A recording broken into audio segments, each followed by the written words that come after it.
مسلمان ہے اور کسی کو نماز پڑھتا ہوا نہیں دیکھتے تھے تو وہ کہتے تھے یہ کافر ہے. یہ جامعہ ترمذی ہے, یہ کوئی سٹوری بک نہیں میں سنا رہا آپ کو. مسند احمد میں صحیح سند کے ساتھ حدیث ہے, نبی صلی اللہ علیہ وآلہ وسلم نے معاذ ابن جبل سے فرمایا, معاذ اللہ کے ساتھ کسی کو شریک نہ ٹھہرانا, خواہ تمہارے ٹکڑے ٹکڑے کر دیے جائیں, تمہیں سولی پہ چڑھا دیا جائے, آگ میں جلا دیا جائے, اللہ کے ساتھ کسی کو شریک نہ ٹھہرانا. اور معاذ نماز بھی نہ چھوڑنا, کیونکہ جس نے نماز چھوڑ دی اللہ تعالیٰ کے ذمہ کرم سے وہ نکل گیا. اللہ کے حضور اس کے لیے کوئی حصہ نہیں ہے جس نے نماز چھوڑ دی. کتنا کرٹیکل ایشو ہے. اور اسی طریقے سے مسند احمد میں ہی ایک اور حدیث ہے کہ آپ صلی اللہ علیہ وآلہ وسلم نے فرمایا, جس شخص نے اپنی زندگی میں نماز کی حفاظت کی, قیامت والے دن وہ نماز اس کے لیے نور ہوگی, نجات ہوگی اور اس کے حق میں دلیل ہوگی.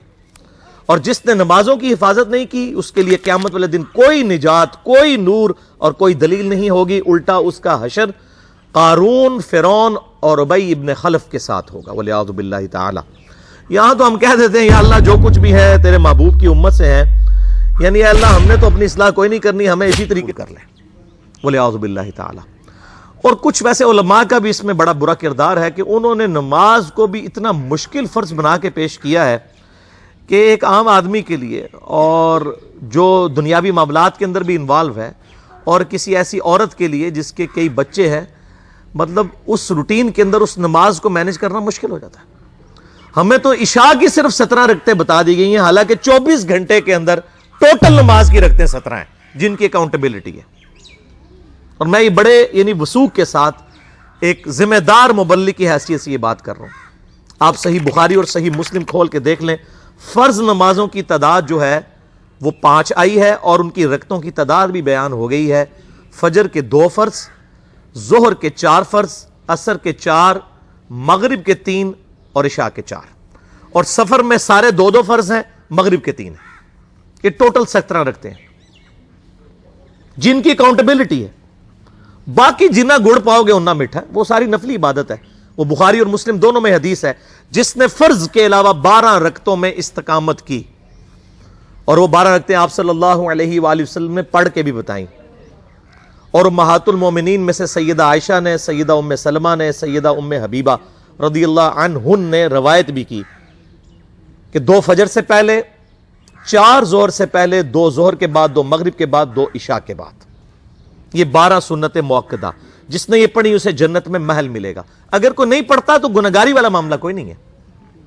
اسی طریقے سے اس کے علاوہ ایک اور وطر کی نماز ہے جو سنت موقدہ ہے.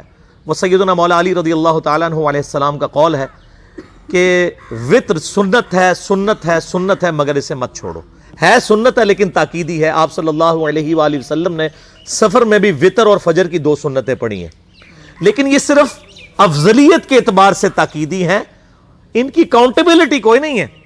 البتہ یہ ضرور ہے, سنن ابی داؤد میں ایک حدیث ہے کہ جس کی قیامت والے دن فرضوں میں کوتاہی نکل آئے گی تو اللہ تعالیٰ فرمائے گا میرے بندوں کی جو نفلی اور سنت عبادت ہے اس کو تول لو اور فرضوں کے ایکویلنٹ قبول کر لو. تو آپ اگر سنتیں پڑھیں گے تو اس کے ایکویلنٹ نفلوں کی کوتاہی پوری ہو جائے گی, ادروائز اکاؤنٹیبلٹی اس کی کوئی نہیں ہے. یہ ذہن میں رکھیے گا. صحیح بخاری اور مسلم دونوں میں حدیث موجود ہے. ایک صحابی آئے, انہوں نے کہا یا رسول اللہ صلی اللہ علیہ وآلہ وسلم, میں جنت میں جانا چاہتا ہوں, مجھے کوئی شارٹ کٹ بتا دیں. آپ صلی اللہ علیہ وآلہ وسلم نے فرمایا اسلام لانے کے بعد نماز, فرض نماز کو قائم رکھ. پھر فرمایا فرض زکوٰۃ ادا کر, فرض روزے دے, روزے جو ہیں وہ ان کو ادا کر اور روزے رکھ. حج اس وقت فرض نہیں ہوا تھا, وہ زندگی میں ایک بار ہے. تو اس نے کہا یا رسول اللہ صلی اللہ علیہ وآلہ وسلم جتنا آپ نے مجھے بتایا نہ میں اس میں ایڈ کروں گا نہ اس میں سے کوئی چیز مائنس کروں گا. اور یہ کہہ کے وہ چلا گیا. آپ صلی اللہ علیہ وآلہ وسلم نے فرمایا اگر کسی نے کسی جنتی شخص کو دیکھنا ہے تو اس کو دیکھ لو, جو یہ کہہ کے گیا کہ میں فرض نماز سے زیادہ کوئی نماز نہیں پڑھوں گا, صرف فرض روزہ ہی رکھوں گا, فرض زکوٰۃ ہی دوں گا. اب روزہ اور زکوٰۃ میں تو ہمارے علماء کو اور عام پبلک کو بھی جو دیندار لوگ ہیں ان کو ہضم ہوتی ہے کہ کوئی شخص یہ نہیں کہتا کہ بھئی پیر اور جمعرات کا روزہ, صحیح مسلم میں حدیث ہے کہ آپ صلی اللہ علیہ وآلہ وسلم کے نفلی روزوں کی یہ روٹین تھی. کوئی آپ کو یہ نہیں کہے گا کہ جس نے جمعرات اور پیر کا روزہ نہ رکھا اس کے رمضان کے روزے ہی قبول نہیں ہوں گے. کوئی کہتا ہے؟